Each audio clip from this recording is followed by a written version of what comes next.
Bismillahirrahmanirrahim. Assalamualaikum warahmatullahi wabarakatuh. Hamdan wa syukranillahi mubarakan fih. Allahumma salli wa sallim ala Sayyidina Muhammad wa ala alihi wa sahbihi ajmain wa ba'du.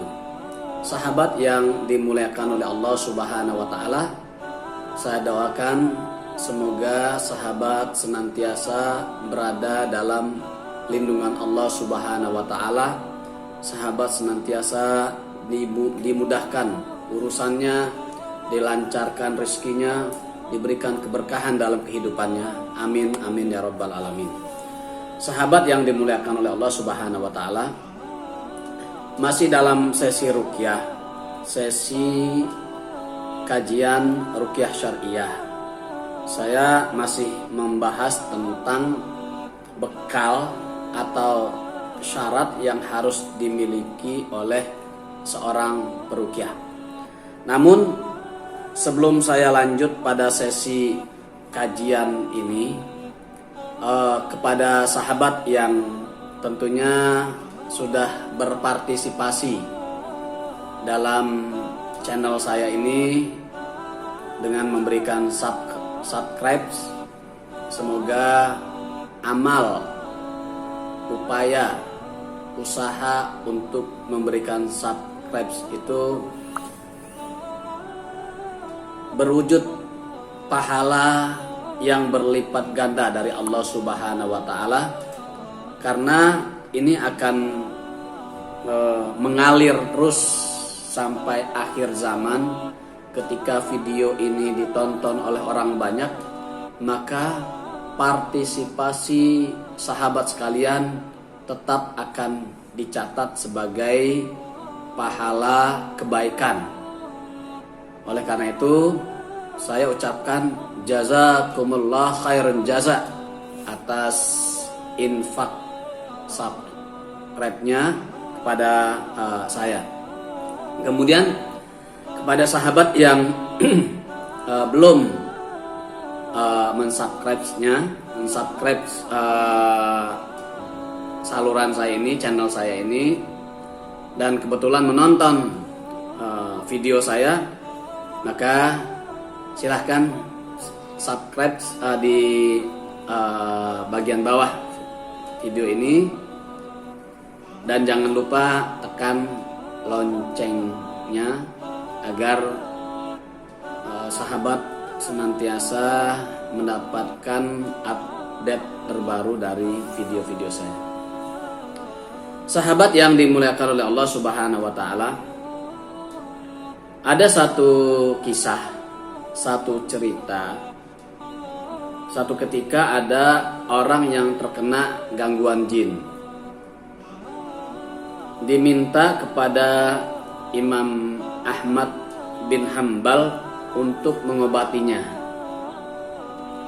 Beliau tidak mau datang, tapi cukup hanya mengirimkan rompahnya saja. Kalau menurut riwayat, sepatu yang terbuat dari kayu, rompah itu. Atau zaman sekarang itu sendal, ya, sendal apalah gitu, slop, bisa jadi seperti itu. Jadi dengan dikirimkan rompah saja oleh Imam Ahmad bin Hanbal, jin yang mengganggu itu keluar dari tubuh orang yang sakit dengan penuh ketaatan tanpa membantah sedikit pun. Dan berikutnya, setelah Imam Ahmad bin Hanbal wafat, terjadi lagi gangguan terhadap orang yang sama. Dan menurut riwayat, jin yang datang pun jin yang sama. Lalu dibawakan lagi rompah itu kepada orang yang sakit tersebut, dengan harapan tentunya jin yang merasuki itu keluar. Tapi apa yang terjadi? jin itu menolak untuk keluar sambil berkata. Apa kata jin itu? Imam Ahmad bin Hambal taat kepada Allah sehingga Allah menjadikan segala sesuatu taat kepadanya. Mengapa setan takut kepada terompah Imam Ahmad bin Hambal? Itu semua karena apa kuncinya? Karena ketakwaan Imam Ahmad bin Hambal, bukan karena terompahnya. Atau karena bajunya, bukan karena bajunya. Atau kalau topinya, pecinya, bukan karena topi atau pecinya. Atau kalau ada tongkatnya, bukan karena tongkatnya. Kebetulan saja yang diberikan pada waktu itu adalah terompahnya Imam Ahmad bin Hambal. Jadi orang berpikiran bahwa setan jin itu akan lari terbirit-birit dengan terompahnya Imam Ahmad bin Hambal. Bukan itu.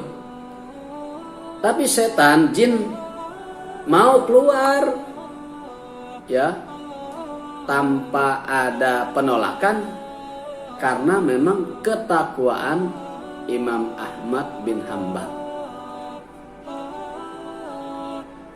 Jadi pernah atau kita mendapati beberapa peruqyah yang mencoba menakut-nakuti atau menyuruh jin keluar dari tubuh orang yang kesurupan itu, misalnya dengan mengeluarkan tongkat orang yang soleh yang sudah meninggal, atau pecinya, atau kadang-kadang mengeluarkan fotonya diperlihatkan kepada orang yang kesurupan, lantas setan jin itu takut keluar. Harapan kita kadang-kadang ada yang keluar, kita beranggapan bahwa jin itu takut karena foto itu, padahal belum tentu. Ingat sekali lagi bahwa talbis iblis, tipu daya iblis, tipu daya setan, tipu daya jin itu amat sangat halus, dan mereka berusaha dengan sekuat tenaga, dengan segala daya dan upaya untuk mengelabui kita. Jadi kalau kita bawakan foto orang yang soleh, kemudian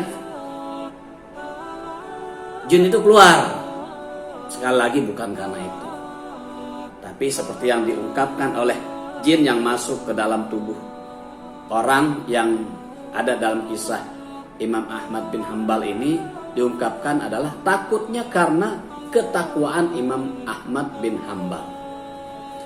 Oleh karena itu sahabat sekalian, bahwa hal yang harus ada ya dalam diri seorang peruqyah itu adalah ketakwaannya. Ya, ketakwaan seorang peruqyah menentukan sukses tidaknya dalam terapi ruqyah. Bukan karena asalnya, misalnya dia berasal dari Banten, dari Cirebon, atau dari manalah, karena kan terkenal dengan kesaktiannya. Bukan juga dia memiliki kemampuan, bisa menerawang, bisa melihat, tidak mempan dibacok, bisa menghilang, bisa berjalan di atas air. Bukan karena itu. Atau bukan juga karena bacaannya yang bagus. dia membaca Al-Quran bagus, suaranya merdu, suaranya enak didengar, bukan karena itu. Atau juga bukan karena, karena hafalannya, dia hafal Quran 30 juz. Bukan karena itu, kecuali karena ketakwaannya, kedekatannya kepada Allah Subhanahu wa Ta'ala. Ada rasa khauf, takut akan murkanya Allah, takut akan azabnya Allah, dan roja, senantiasa berharap dengan keagungan Allah, berharap dengan kebesaran Allah, berharap dengan pertolongan Allah, berharap dengan ma'unah dari Allah Subhanahu wa Ta'ala. Jadi ketakwaan sangat menentukan. Jangan kita remehkan. Kalau kita pernah meruqyah, kemudian kita berhasil, sekali lagi bukan karena apa-apa, karena kita dekat sama Allah.